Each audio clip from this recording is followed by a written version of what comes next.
bu baax sant yàlla bu baax ci jotaay bi sant ñi ma def parrain muy la grande école de l'art oratoire di leen sant di leen nuyu ci turu président de la République ak premier ministre ministre balaa ngay déplacé wu di nga laaj ndigal te bi ñu laajee ndigal pour ñëw fii dañ ko rafetlu bu baax ndax liggéey bi ngeen di def jëmale ko ci jeunesse su Sénégal balaa may sori di nuyu suma frère suma professeur nouveau professeur heureusement que nga bàyyi sa discours wax ñu gis li nga mën nee nañu suñu doon lim sa jaar-jaar xëy na mardi à 16h lañ ci naroon pare nuyu vraiment sincèrement ce parterre de talent et de compétences maa ngi leen di sant ci li ngeen ma associé à cet événement et je vous trouve très généreux très très généreux. Vous l'avez dit tout à l'heure en parlant de Omar Gueye mais dama koy delloo ci yéen le fait de faire les 14 régions di dimbali presque sans contrepartie gisuma benn contrepartie ci li ngeen di def lu dul le bonheur fierté ak sentiment bi ngeen di am ni yéen a ngi impacter votre société votre nation. On parle de renaissance on parle d'art oratoire bi ngeen ma laajee lan lay xalaat ci la parole directeur suma xarit wax na ko léegi mais man damay jàpp ni parole moom laa leen wax action la parole action la parole du wax ma wax leen foofu suma bureau benn misaal kun fayakun borom bi waxam jëf la li mu bind téere la këyit la wante en même temps da nga koy gis ci jaww ji da nga koy gis ci univers bi mu am prophète yu bari ma tudd ci kenn muy prophète Muhammad sallallahu alayhi wa sallam sukkandiku ci alquran di wax ci wax borom bi tamit di wax ci wax la parole ba di ñu ñaax ni un des préceptes importants mooy soo waxee nga mën a respecter sa engagement mu am ay nitu yàlla yoo xam ne suñu waxee wax ji day nekk ba président de la République su waxee conseil des ministres wax lay wax ñu def benn communiqué du conseil des ministres nga gis wax ji commencé di nekk jëf kon lien entre la parole ak jëf dafa am solo torop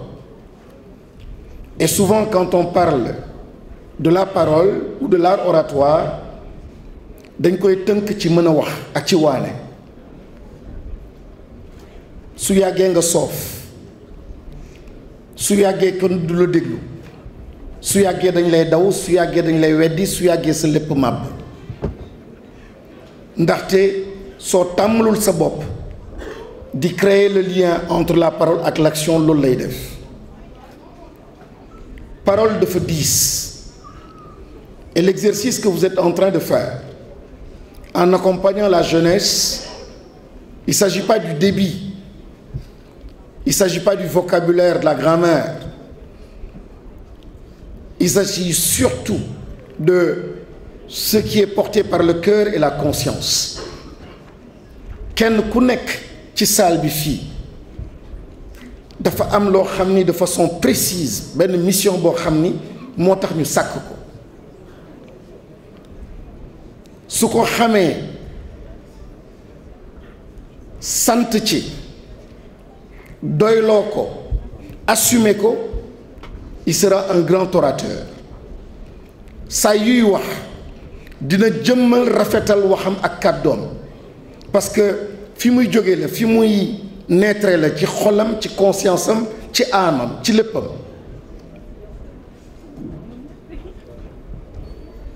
tricher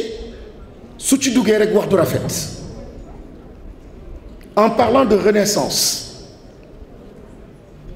et en parlant à la jeunesse pour nous porter ce combat de la renaissance, vous les invitez tout simplement pas à bien parler, mais vous les invitez à être authentiques, à être eux-mêmes, à se connecter à eux-mêmes, à se connecter à leur passé. Amul rien de grand, aucune mission, aucun leader, aucun grand orateur dans la vie, dans le monde, pour réussir s'il n'y a pas eu d'ancrage ci xolam ci conscience am ak ci passé. Quand on est solidement ancré ci sa démb, on a une force de pénétration dans l'avenir et dans le futur qui est extraordinaire. Li ngeen di ut ak li Afrique di ut nekkul ci kanam démb la nekk. Lakkal sa lakk demal sa village waxal ak sa maam xoolal sa aada xoolal sa bopp sa jëmmu bopp soo xoolee ba xool ba mu rafet ci yow di nga am une puissance boo xam ni foo taxaw di nga taaru foo wax dina taaru te di nga am impact. Et en ce moment dans le concert des nations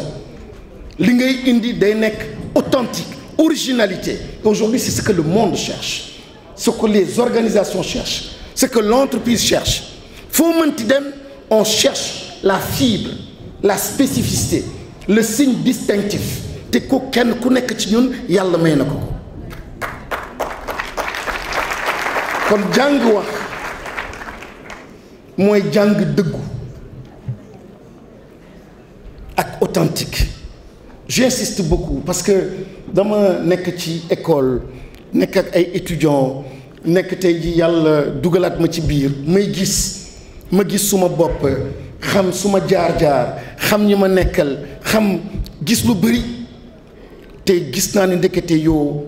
différence bi dëgg-dëgg mooy fi nga samp mbir bi. Man de ku ma laaj ne ma ndax diplôme la ma ne la diplôme indiwu ma fi ma nekk. ku ma laaj ndax xaalis la ma ne la awma ci woon dara. ku ma laaj ndax relation awma dara yàlla sax dafa ma nattu balaa muy ñëw naroon yaakaar dara mu rey leen ñoom ñépp ma tumuranke wante damay wax ni tumuranke chance la ñàkk wërsëg la ñàkk wërsëg la su yàlla demee ba lépp seey lépp jeex ba mënatoo def dara li mu bëgg mooy nga dem puiser en toi-même les ressources yoo xam ni soo koy yëkkati rek tu deviens magnifique.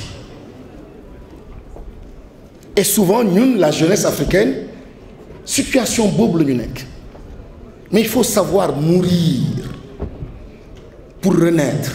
Je crois que c'est Jésus qui le disait. Il faut apprendre à mourir xam dee de ses peurs, mourir de ses peurs, mourir des doutes, de l'inquiétude et renaître autrement. Mais renaître pour être authentique. Authentique. Si les Africains renouent avec l'authenticité, ils deviennent beaux. Mais j'ai de l'espoir. Aujourd'hui, je vois une jeunesse boo xam ni suy slam suy rap suy woy ci wolof boo xam ne lañ koy defee mais qui est magnifique. Aujourd'hui, pour être branché, pour un buzz dans cette jeunesse, la génération bu bees bi, il faut nga renouer avec l'authenticité pour xale yi sax déglu la. Aucun leader politique, aucun artiste, aucun écrivain ne peut être performant dans le contexte actuel s'il ne renoue pas avec l'authenticité. J'invite donc les jeunes Africains ici dans cette salle à être vrais, à être authentiques. Et j'ai demandé à Aliou Sow Yal na ko Yàlla yërëm, le patron de la CSE, qui avait socialement réussi, qui avait professionnellement réussi, yoon yu bëri mooy bàyyu Yërim Sow ma gaawantu parce que c'était pas évident de le rencontrer bi ma ko gisee c'était dans le bureau de Atepa ma ne ko dimbali ma rek dafa am loo xam ne dama la koy laaj parce que souvent ci su may waxtaan ak ay étudiants damay bëgg di am ay références dina diw moo ma wax ma ne ko li ma la bëgg laaj mooy naka ngay expliquer ce succès milliardaire réaliser de grandes choses noo koy expliquer qu'est-ce que je pourrais dire demain mu ne ma metti na lool en 2-3 minutes moo wax la mais ma ne ko j'ai besoin de li nga yaakaar ni moo gën a important et il me dit je pense que li mën a expliquer mon succès je pense que c'est la sincérité. Alors un milliardaire mooy li ngeen di wut le succès mooy li ngeen di wut la renaissance mooy li ñuy wut prospérité mooy li ñuy wut il l'explique par l'authenticité et par la sincérité. La yukallifu llahu nafsan illa wusaha. Dieu ne charge jamais une âme au-delà de ce qu'elle ne peut pas porter. te saa yu la nattoo nga nangu nattu bi nga gis exploit ci biir. démb dama dem benn vernissage fu lay jeexale ma jënd fa benn tableau qui expliquait Moussa alayhi salam bi mu doon traverser donc l'océan. Il y avait plusieurs tableaux ma ne ko bii laa bëgg mu ne ma ndax lan ma ne ko bii daf ma neex parce que dafay traduire en fait ni ma gisee àdduna ak jàngat bi ma ci def. Moussa bi muy dox lépp metti comme ni mu mettee ci yéen tey ji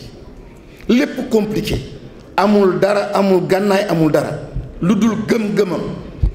lu dul authenticité ak dëggam muy dox borom bi ne ko laa taxaf bul tiit demal rek demal bi mu demee ba def li mu war a def yëfu nit bi mu war a def yàlla def yëfu yàlla ubbil ko loo xam ni nit mënu ko yàllaa ko mën mais loolu sori na Moussa sori na mars 2024 bii le peuple sénégalais demee di dox ànd ak dëggam ànd ak foi dem mu jël nit di ko dugal kaso ñépp ne techniquement humainement c'est pas possible yàlla def loo xam ni doomu aadama mënu ko def. laajal Bob Marley laajal El Hadj Diouf laajal Youssou Ndour laajal Bill Gates laajal le comment il s'appelle Elon Musk koo ci laaj le dernier bi ma cité nii qui est l'un des plus puissants aujourd'hui sur terre financièrement il disait dem na ba amatul woon lu muy fay ay salaire et il a pris le risque di lancer pour la dernière fois 3e fusée bi ndekete moo doon bi waroon dox bi doon marché kon ma jeexalee foofu dëggu authentique delluwaat tuuti connecté rompre un peu nga delluwaat nangu gis sa yoon xool li nga bëgg ci lim la connecté Afrique pour mu génn il faut mu am ñu bëgg bay Afrique pour mu sotti il faut ñoo xam ne élevage la ñu bëgg am ñoo xam ne ay abeilles la ñu bëgg am ñoo xam ne géej la ñu bëgg am ñoo xam ni technique la ñu bëgg numérique la ñu bëgg et ils ne sont pas impressionnés par le sophistiqué par la technologie ils sont impressionnés par ce qui est porté par leur âme et leur conscience. Quand c'est ça qui impressionne et quand c'est ça qui motive ça devient un puissant moteur. yàlla na yàlla dimbali Afrique dimbali Sénégal dimbali leen merci beaucoup et bonne continuation. Bon, je ne peux pas parler, je vais la passer.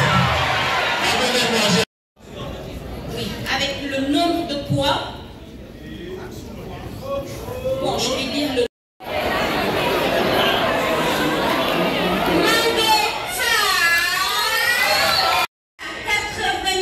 82,75. Il a gagné la 3e place, il s'appelle Mando Fall. Monsieur Labo.